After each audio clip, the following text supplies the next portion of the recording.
Hello and welcome back to JoeShaferFlyFishing.com. I'm Joe Shafer.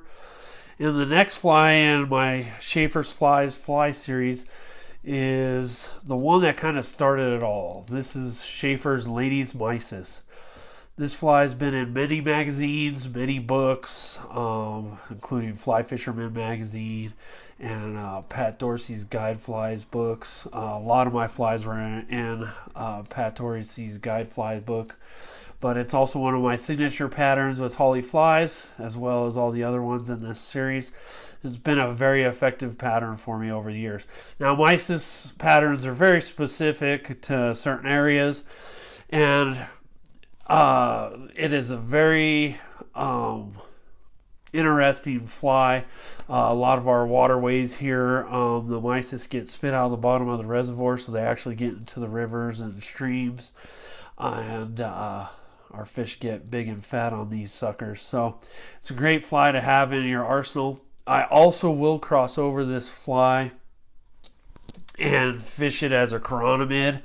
A lot of times it works like that in still water. So little secret that I use here. And I'll show you how I adjust that when we get to that spot in this fly. So let's start out here with the tying thread, UTC clear mono tying thread. 004 is what you're looking for, what I typically tie with.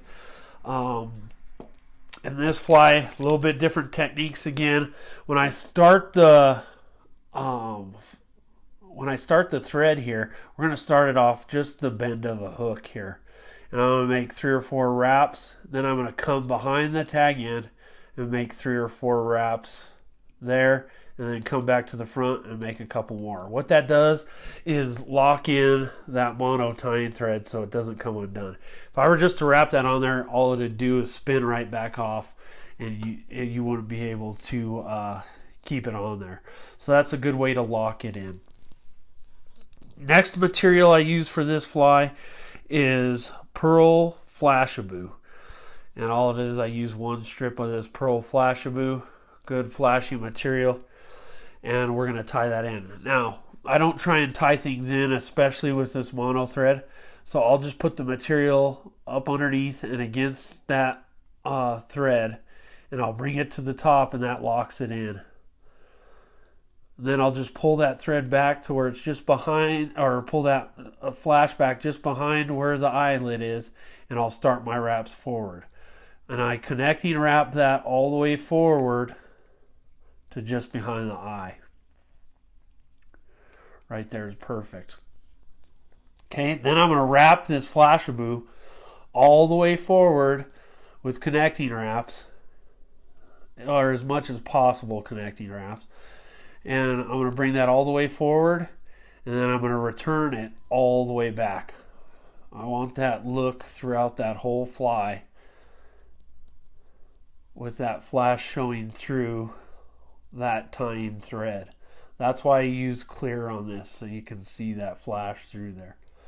I'm going to bring it to just in front of where my thread wraps were, and I'm going to stop it there, wrap a couple times, and lift up. Then as I come back, I'm going to push forward on my tying thread, and I'm going to palmer that tying thread forward. Okay, this is very important. Even if you can't see it real good there, it does add a little bit of rib to it that the fish can actually see through the epoxy that we're going to put on this. So when I get to the flash here, I'm going to push behind it. I'm going to grab that thread and then lock it down a couple times. If you don't do that, it can actually spin back through and out. So I want to lock it down with those wraps right there. Next thing we're going to do here is we're going to tie in the orange super hair. Okay, I usually take 1 piece and then I'll cut it in half, and so I have 2 pieces, but just make sure you have 2 pieces for this fly. And I'm going to do the same thing here. I'm going to push the material up underneath that thread, get it to the exact top, okay, then I'm going to lock it in. I'm going to bring that thread all the way down and down that super hair right on top all the way to just beyond where the barb is, and then return it to the top. Just like that. Cut off that excess at the bottom. You should have 2 strands there, so make sure you have 2 strands. Cut it off, and we're good to go with that. Next thing I tie in is a little bit of Antron yarn, bright white. As this comes off the card, you're going to see that it's pretty thick here. Okay, I usually cut this exactly in half. So I'll cut it down, I'll kind of splay it down the middle and use about half of what's on that card. Reason being is I found that if you get too much of this bulk with this Antron yarn, it's just too much on this fly. So just take about half of that, and we're going to do the same with this material. Is we're just going to bring it up, push it up against the tying thread, bring it to the exact top, and then we're going to lock it in all the way down the front of the fly and back up to the starting point right here.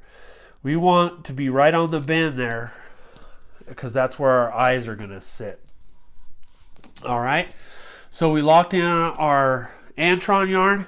Next, we're going to take a piece of medium round rubber, and you can see here that medium round rubber, and I cut it down to about 1 inch or so, and I'm going to tie that in.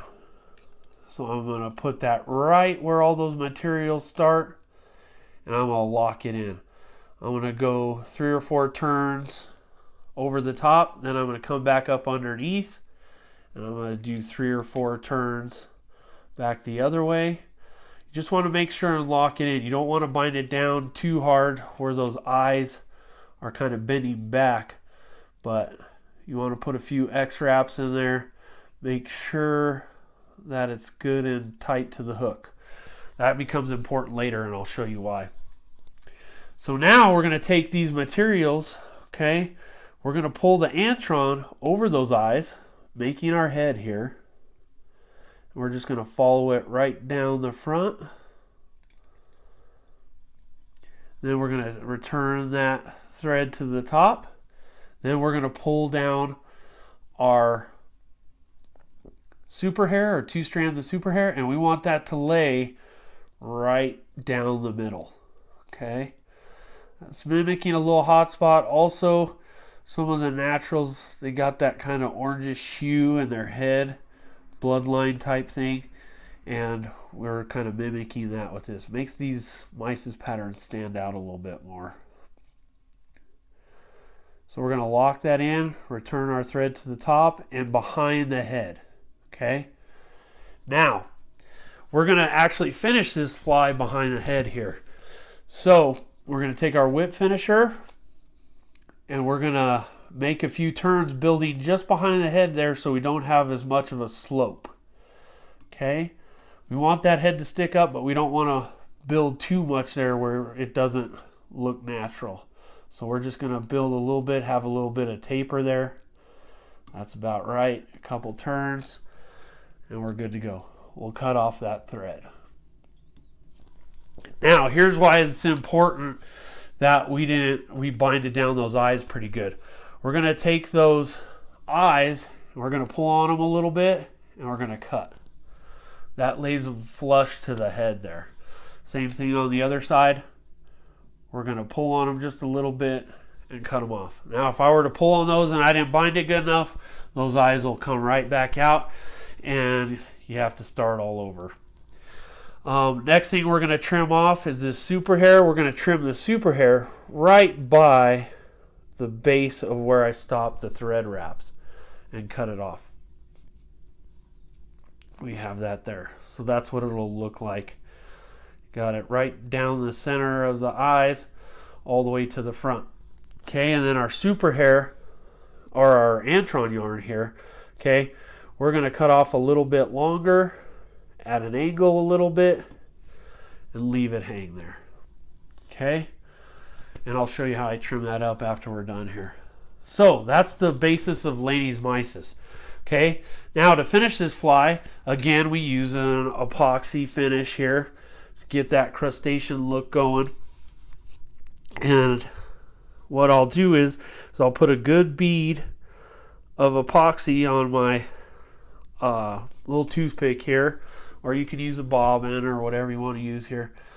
And what I'll do is bring that up over the top, okay, and down the back all the way, and then I'll return it all the way forward, making a little head there. Okay, see how I lift it up and plop that head on. Now, if your body looks a little bit out of whack, like here, just a little bit of coaxing here, and I can get that up. Make sure you come down those thread wraps at the front. So I got my head and body covered. Then I'm going to hit it with the UV light. Okay. Again, these don't have to be perfect. These comes in all shapes and sizes. But this just forms that body of that Mysis real good.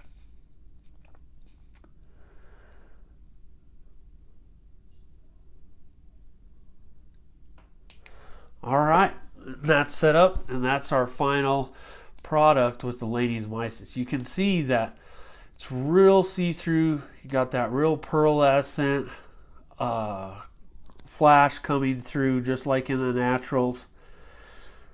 And then you got the little tentacles at the front here. Very good pattern. Used it all over the place, and it's just been one of the top flies that I've had. I've tied literally thousands of these things commercially, and it is a super fun fly to tie. A little bit different techniques in this one, but I appreciate you watching Shafer's Flies series. Come back and see our next pattern in the series. Hope you enjoy. Take care.